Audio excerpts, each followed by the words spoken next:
Guys ഇപ്പോൾ സമയം 3:38 ഉള്ളൂ.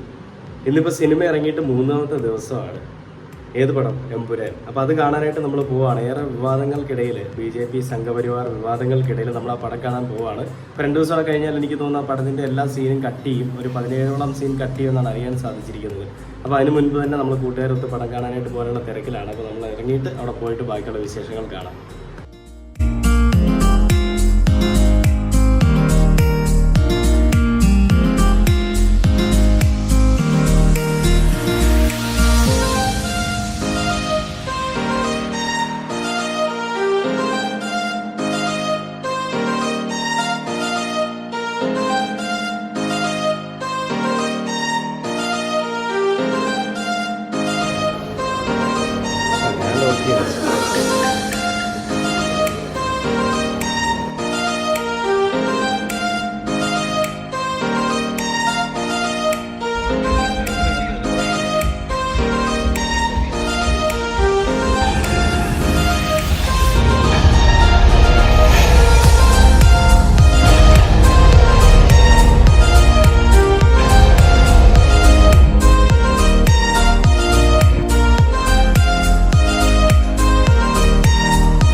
സിനിമയൊക്കെ കണ്ടിട്ട് ഇറങ്ങിയിട്ട് ഇപ്പോൾ ഒരു 7:15 ആയ സമയത്താണ് സിനിമ കഴിഞ്ഞത്. രാത്രി പോയി, വെളുപ്പിനെ പോയി, നമ്മൾ നേരം വെളുത്തൊരു വെയിലൊക്കെ ആയപ്പോഴാണ് ഇറങ്ങുന്നത്.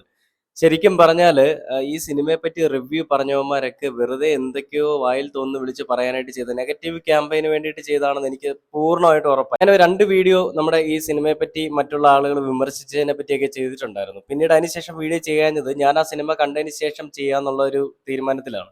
അപ്പം അങ്ങനെ ഇന്ന് ഞാൻ സിനിമ കണ്ടു. എന്റെ പൊന്നെ, ആ ഒരു ഇപ്പോഴും രോമാഞ്ചം മാറിയിട്ടില്ല. അത് ആ ഒരു രോമാഞ്ചം അല്ലെങ്കിൽ ആ ഒരു മൈൻഡിൽ തന്നെ വന്നിരുന്ന് വീഡിയോ ചെയ്യണമെന്ന് വിചാരിച്ചുകൊണ്ടാണ് ഞാൻ പെട്ടെന്ന് വന്നപ്പോൾ തന്നെ വീഡിയോ ചെയ്യുന്നത്. ഞാൻ പൃഥ്വിരാജിന്റെ ഡയറക്ഷനിൽ ഈ ഒരു പടം വന്നിരിക്കുന്ന ഓരോ കാര്യങ്ങളും നല്ല പക്ക ക്ലിയർ ആയിട്ട് അടിപൊളിയായിട്ടാണ് ഷൂട്ട് ചെയ്ത് വെച്ചിരിക്കുന്നത്.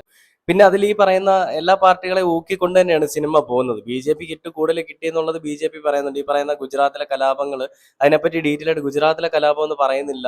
പിന്നെ അതേപോലെ തന്നെ ഈ പറയുന്ന ജാതിയും മതവും അധിക്ഷേപിക്കുന്നു, അതേപോലെ രാഷ്ട്രീയം പറയുന്നു എന്നൊക്കെ പറഞ്ഞുകൊണ്ടാണ് ഈ പറയുന്ന സിനിമയെ പല ആളുകളും പല രീതിയിൽ പറയുന്നത്.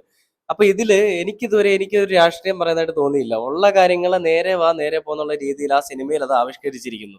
സിനിമ എന്ന് പറയുന്ന സാധനം അത് ഈ പറയുന്ന നമ്മുടെ സമൂഹത്തിൽ നടക്കുന്ന തന്തയില്ലായ്മ തെളിയിച്ച് കാണിക്കാനായിട്ടുള്ളൊരു ഉപാധി തന്നെയാണ്. അല്ലെന്ന് ആർക്കും പറയാൻ പറ്റത്തില്ല. അത് സിനിമയായാലും ഇനി ഡോക്യുമെന്ററി ആയാലും എന്ത് തന്നെയാണെങ്കിലും നമ്മുടെ ഈ നാട്ടിൽ നമ്മുടെ പാർട്ടിക്കാർ ചെയ്യുന്ന തന്തയില്ലായ്മയ്ക്കൊക്കെ ഒരു അറുതി വരണമെന്നുണ്ടെങ്കിൽ ഇതുപോലുള്ള സിനിമകളൊക്കെ ഇറങ്ങണം. എന്നാലേ നമുക്ക് ഇതൊക്കെ മറ്റുള്ള ജനങ്ങൾക്ക് അറിയാൻ സാധിക്കുള്ളൂ. ഇപ്പൊ ഗുജറാത്തിലെ വിഷയങ്ങൾ പലർക്കും അറിയത്തില്ല. അത് അറിയാൻ ഈ ഒരു സിനിമ വന്നതിന് ശേഷം സാധിച്ചു. ഇതിൽ ഈ ഒരു സിനിമയിൽ ചെയ്തിരിക്കുന്ന ഒരു കാര്യം എന്ന് പറയുന്നത് അത് തന്നെയാണ്. വ്യക്തമായ രീതിയിൽ ആ സിനിമ എടുത്തിട്ടുണ്ട്. അതിൽ പൃഥ്വിരാജിന്റെ കഴിവ് നമുക്ക് പറയാതിരിക്കാൻ സാധിക്കുകയില്ല. പിന്നെ അതിന് കുരു പൊട്ടിയിട്ടാണ് BJP അല്ലെ സംഘപരിവാർ എന്ന് പറയുന്ന സംഘടന എത്തിയിരിക്കുന്നത്. ഈ നമ്മുടെ രാജീവ് ചന്ദ്രശേഖരൻ അയാൾ പറഞ്ഞത് ഞാൻ സിനിമ കുടുംബസമേതം പോയി കാണും, മോഹൻലാൽ അഭിനന്ദനം എന്നാണ്. അത് കുറച്ചു നേരം കഴിഞ്ഞപ്പോൾ നിലപാടങ്ങ് മാറ്റി. അപ്പപ്പ കാണുന്നവനെ അപ്പാന്ന് വിളിക്കുന്ന ടീംസ് ആണ്. അതുകൊണ്ട് തന്നെ പിന്നെ പറഞ്ഞു സിനിമ കാണാൻ പോകുന്നില്ല എന്നൊക്കെയുള്ള രീതിയിൽ പറഞ്ഞു. നീ ഒന്നും സിനിമ കണ്ടില്ല, ആ സിനിമയ്ക്കൊന്നും സംഭവിക്കാൻ പോകും. വാണങ്ങൾ ഇറങ്ങിയിട്ടുണ്ട്. മോഹൻലാലിന്റെ ലെഫ്റ്റനന്റ് കേണൽ പദവി അത് റദ്ദാക്കണം. മോഹൻലാൽ അതിന്റെ യോഗ്യതയില്ല. മോഹൻലാൽ എന്താ ചെയ്തേ? ഇപ്പം അതിന് മേജർ രവി ഒരു കാര്യം ചോദിക്കുന്നുണ്ട്. അത് ഞാൻ ജസ്റ്റ് ഇവിടെ നിന്ന് പ്ലേ ചെയ്യാം. അതൊന്ന് കേട്ടിട്ട് നമുക്ക് സംസാരിക്കാം. ചോദിക്കട്ടെ, ഒരു പടത്തിലൊരു ഹീറോ എന്ന് പറയുന്ന ഒരു വ്യക്തി ഒരു റേപ്പ് ചെയ്യുന്ന ഒരു സീൻ ഉണ്ടെങ്കിൽ അതിന്റെ അർത്ഥം എന്താണ്? അത് ആ സീനിന് വേണ്ടിയിട്ട് അവരത് ചെയ്തിരിക്കും. അതിന്റെ അർത്ഥം അങ്ങനെ ഒരു റേപ്പിസ്റ്റ് ആണെന്നുള്ളതല്ലോ. അപ്പൊ നിങ്ങൾ ഈ ആവശ്യമില്ലാത്ത കാര്യത്തിൽ ലെഫ്റ്റനന്റിന്റെ പുറകില് പോകുന്നില്ലേ? മേജർ രവി ചോദിക്കുന്നത്, ഒരു സിനിമയിൽ ഒരു നടൻ റേപ്പ് ചെയ്യുന്നു, അയാൾ റേപ്പിസ്റ്റ് ആണോ?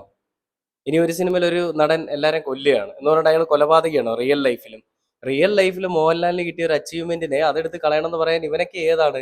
ഒരു കഴിവും ഇല്ലാതെ ഒരു വെള്ളം ഇട്ടുകൊണ്ട്, അല്ലെങ്കിൽ അവന്മാർക്ക് കിട്ടിയിരിക്കുന്ന ഡ്രസ്സ് ഏതാണോ അവന്മാരുടെ പാർട്ടി അനുശാസിക്കുന്ന ആ ഡ്രസ്സ് ഇട്ടുകൊണ്ട് അങ്ങ് രാവിലെ ഇറങ്ങും ഊര് തണ്ടാൻ. എന്നിട്ട് മറ്റുള്ളവരുടെ മെക്കെട്ട് കയറുക, അല്ലെ മറ്റുള്ളവരെ പിഴിഞ്ഞ് കാശുണ്ടാക്കുക. അങ്ങനെയുള്ള ടീംസാണ് ഈ കുറ്റം പറയുന്നത് ഓർക്കണം. ഇതിനു മുൻപ് പല സിനിമ ഇറങ്ങിയപ്പോഴും ഒന്നും പറയാനില്ലാത്തവന്മാരാണ് ഈ ഒരു സിനിമയെ പറ്റി കുറ്റം പറയുന്നത് നമ്മൾ ഓർക്കണം കേട്ടോ. എന്തായാലും ഈ സിനിമ അടിപൊളി സിനിമയാണ്. തിയേറ്ററിൽ പോയി എക്സ്പീരിയൻസ് ചെയ്യേണ്ട സിനിമയാണ്. എനിക്ക് തോന്നുന്നു നാളെ മുതൽ ഈ സിനിമയിലെ പല സീനുകളും കട്ട് ചെയ്യും. 17ഓളം സീൻസ് കട്ട് ചെയ്യുമെന്നാണ് അറിയാൻ സാധിച്ചിരിക്കുന്നത്. BJP യുടെ ആ ഒരു കുരുപൊട്ടൽ കാരണമാണ് അത് സംഭവിച്ചിരിക്കുന്നത്.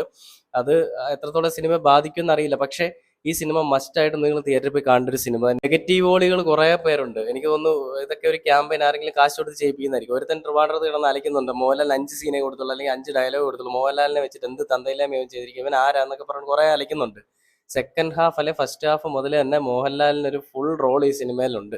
അതില്ലെന്ന് പറയാൻ പറ്റത്തില്ല. മോഹൻലാലിന് നല്ല കിടിലം പ്രസൻസും, മോഹൻലാലിന് നല്ല കിടിലം ഡയലോഗും, മോഹൻലാലിന് നല്ല കിടിലം ഫൈറ്റും ഉണ്ട്. നമ്മൾ രോമാഞ്ചത്തോടെ ഇരുന്ന് തിയേറ്ററിൽ ഇരുന്ന് കാണുന്ന ഒരു സിനിമ തന്നെയായിരിക്കും ഈ പറയുന്ന എമ്പുരാൻ എന്ന് പറയുന്നത്. 3ക്ക് വേണ്ടി കട്ട വെയിറ്റിംഗ് ആണ്.